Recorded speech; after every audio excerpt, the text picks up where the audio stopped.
Student good morning.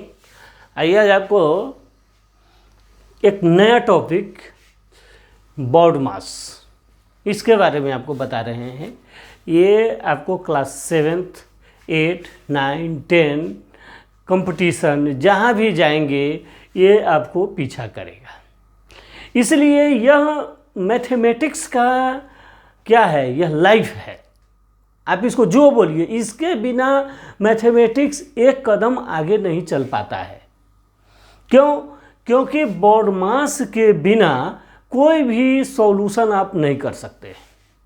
इसलिए यह mathematics का जान है, प्राण है, यह लाइफ है बॉड मास। और ज़्यादातर स्टूडेंट कंफ्यूज हो जाते हैं इस बॉड मास वाले रूल में। इसलिए आज मैंने आपको इस बॉड मास के कंसेप्ट को बताने के लिए एक वीडियो बनाया। इस चीज़ को आपको समझना है कि बॉड मास होता क्या है। अभी तक हम लोग बॉड मास पढ़ते थे, लेकिन अब हम लोग पढ़ते हैं V BODMAS. V BODMAS क्यों हम नया शब्द बोल रहे हैं? वी बॉड मास का मतलब होता है कि ये जो वी है इसको हम लोग वेनिकुलम या बार बोलते हैं। तो बॉड मास का जब आपके पास क्वेश्चन आता है तो उसमें आप देखिएगा कि वहाँ पर लिखा रहता है जैसे 8 - 3 - 2। अब इस पर क्या लिखा हुआ रहेगा? यहाँ पर ये ऐसे साइन डाला हुआ है, दैट इज़ द बार।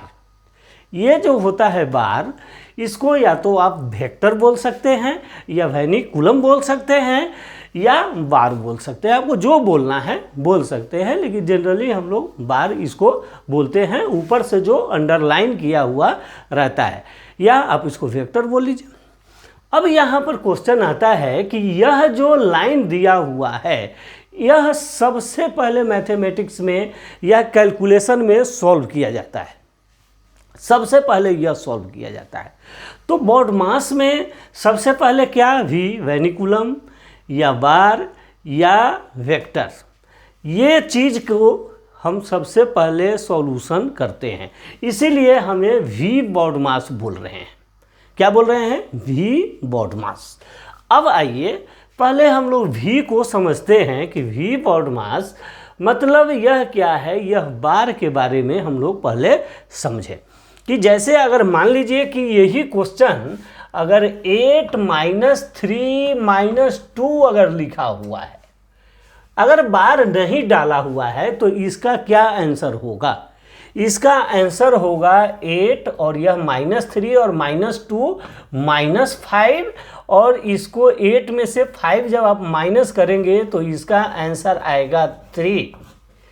इस कैलकुलेशन को देखिए कि अगर इस क्वेश्चन पर बार नहीं है तो इसका आंसर 3 आता है, लेकिन अगर इस पर बार है तो क्या आएगा? इस चीज़ को सीखिए, ये जानना आपको बहुत ज़रूरी है, क्योंकि हमेशा क्वेश्चन में आपको बार आता रहता है। चलिए अब यहाँ पर हम देख रहे हैं, इसको क्या लिखेंगे? 8, और यहाँ से आपको ये चीज़ को मानना है। अब देखिए, ये चीज़ को ऐसे घर बनाना है एक तरह से।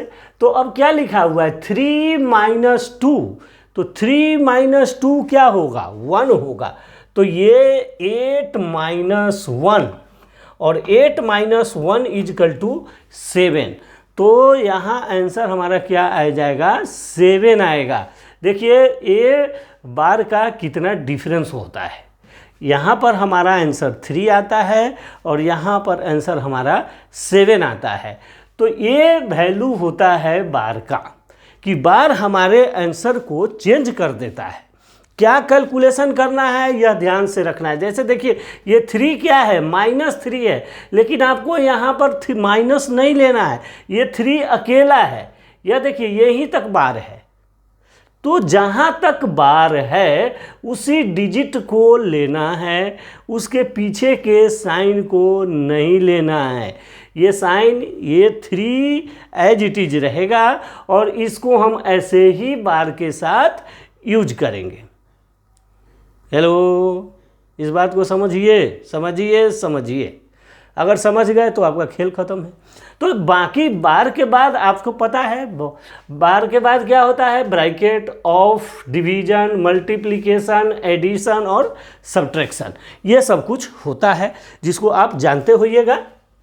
नहीं जानते हैं तो चलिए अब आपको सबका हम डिस्क्राइब करके लिख देते हैं। बॉडमास में भी से क्या हो गया, बार आप लिखेंगे, या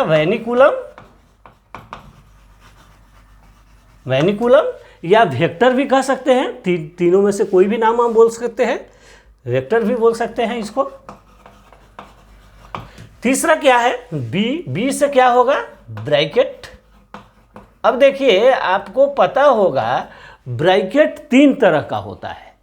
क्या होता है, एक स्मॉल ब्रैकेट होता है, एक कर्ली ब्रैकेट होता है और एक बिग ब्रैकेट होता है। यह क्या है, स्मॉल, यह क्या है, कर्ली, और यह क्या है, बिग ब्रैकेट है।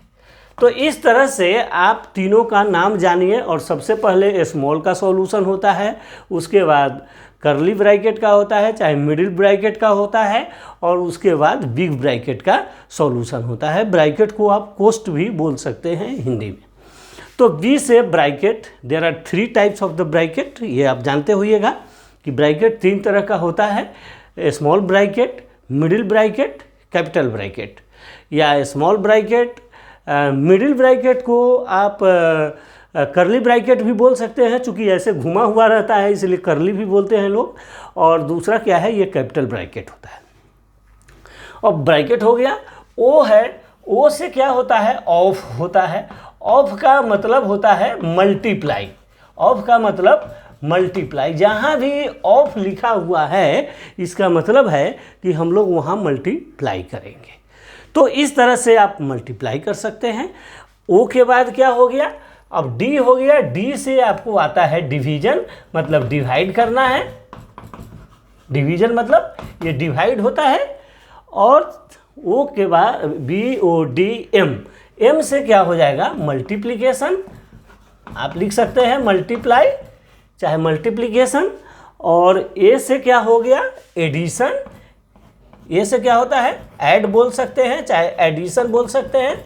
और एस से क्या होता है, सब्ट्रैक्ट या सब्ट्रैक्शन। आप कुछ भी बोल सकते हैं, सब्ट्रैक्ट या सब्ट्रैक्शन। तो इस तरह से भी बॉडमास, ये हमारा क्राइटेरिया है मैथमेटिक्स में पैदल धीरे धीरे चलने का। अगर जब तक आपको यह बात समझ में नहीं आएगा तब तक आप मैथ का कैलकुलेशन सही नहीं कर सकते हैं और आपको आंसर हमेशा गलत आता रहेगा।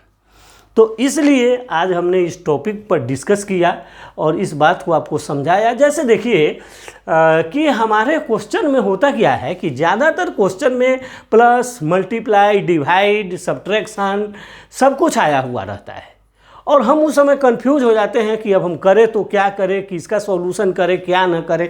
जैसे मान लीजिए लिखा हुआ है 3 डिवाइड 3 प्लस 2 मल्टीप्लाई 3। अब इस तरह का डिवाइड आपको इसमें आ गया। देखिए डिवाइड है, ये प्लस है, ये मल्टीप्लाई है, ये माइनस है। मान लीजिए इस तरह का माइनस भी लिख दिया, जो भी लिखना है लिख दिया, ब्रैकेट डाल दिया, आपको बार डाल दिया, तो सब कुछ डाल देगा। तो हमारा ये रूल उसी जगह काम करता रहता है। अब आप इस कैलकुलेशन में देखते क्या हैं कि सबसे पहले क्या होता है, बी से बार तो नहीं है, तो नहीं है, इसमें बार नहीं है, इसमें ब्रैकेट नहीं है, इसमें ऑफ नहीं है, लेकिन इसमें यहाँ से डिवीजन से शुरू हो जाता है। तो डिवीजन से जो रूल है वो फॉलो करेंगे। तो सबसे पहले यहाँ हम क्या करें, हम क्या करें, 3 + 2 को प्लस कर ले, नहीं, गलत हो जाएगा आपका। तो सबसे पहले यहाँ पर डिवाइड करेंगे, तो इस दोनों को डिवाइड करिएगा तो क्या होगा, 1 + 2 मल्टीप्लाई 3 - 2। आपने पहला काम क्या किया, डिवीजन किया। हमें क्या करना था, डिवीजन। अब दूसरा काम क्या करना है, यहाँ पर डिवीजन के बाद क्या होता है, मल्टीप्लिकेशन। तो आप मल्टीप्लाई देखिए कहाँ लिखा हुआ है, देखिए 2 और 3 को मल्टीप्लाई किया हुआ है। तो आप यहाँ मल्टीप्लाई करिए, 1 + 6, ये क्या हो गया, 6 और -2। अब देखिए मल्टीप्लिकेशन के बाद क्या होता है, ऐड। अब ऐड करिए, ऐड कौन होगा, जो प्लस होगा, यह आप पहचानते होइएगा। यह 6 जो है प्लस है और यह 1 है प्लस, और 2 क्या है, माइनस है। उसके पीछे उसका साइन लिखा रहता है, तो 2 के पीछे माइनस है तो यह माइनस हो गया, 6 के पीछे प्लस है तो यह प्लस हो गया, 1 के पीछे प्लस है तो यह प्लस हो गया। तो इस तरह से अब कौन सा प्लस है, 6 और 1, तो 7 माइनस 2 इजकल टू 5 आंसर। तो इस तरह से आप कोई भी कैलकुलेशन को कर सकते हैं, और धीरे धीरे हम जो है और भी कैलकुलेशन आपको सिखाएंगे बॉडमास का। तो ये हमारा बेसिक कंसेप्ट था जिसमें आपको बार को समझाना था और ये बॉडमास को समझाना था। अब चलिए हम आते हैं कुछ क्वेश्चन पर और इस क्वेश्चन का सॉल्यूशन करेंगे और इसको समझेंगे। नेक्स्ट वीडियो में आपसे बात करेंगे क्वेश्चन पर और उसके बारे में आपको बताते हैं। तो चलिए, अगर आपको ये बात समझ में आई है तो प्लीज़ हमारे चैनल को सब्सक्राइब कीजिए, लाइक कीजिए, शेयर कीजिए। वीडियो को देखने के लिए बहुत बहुत धन्यवाद। Okay, thank you.